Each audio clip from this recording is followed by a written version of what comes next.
அப்படின்னு. திமுக வரலாற்றிலேயே ஒரு தடவை வந்த பிறகு அடுத்த தடவை வந்தது நீ அனைவரும் உன்னை கொண்டுடு ராத்திரி பேசாம தான் வருவான்.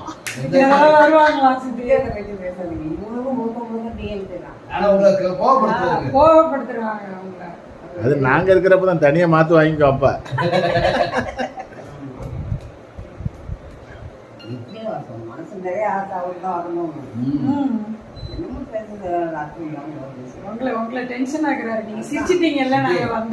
அரசு ஊழியர்களும் ஆசிரியர்களும் டிஎம்கே மறப்பாங்களா?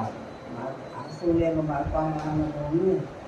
அரசு ஊழியர் ஆசிரியர்கள் மறக்க முடியாது. அரசு ஊழியர் ஆசிரியர்களும் 10 ரிட்டையர்டு ஆசிரியர்கள் வந்து இது பண்ணாதான் அண்ணா பென்ஷனே கொண்டு வந்தது. அவங்க இனிமேல் எந்த வேலைக்கு போவாங்க, அவங்களுக்கு எந்த வேலை தெரியும். சென்ட்ரல் கவர்மெண்ட் ஸ்கீம்ல இந்த ப. சிதம்பரம் சிதம்பரமே பண்ணிட்டாங்க அந்த வேலையை. அதான் ப. சிதம்பரம் பினான்ஸ் மினிஸ்டரா இருந்தப்ப முக்கால் பங்கு செலவு, அதாவது 70%, 80%க்கு மேல பென்ஷனுக்கே போகுது.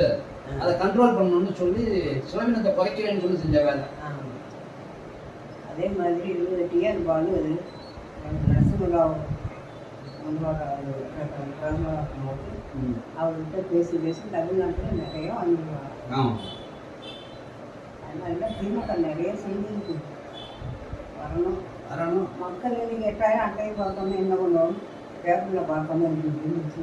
ஸ்டாலின் தானே கொடுக்குறாரு.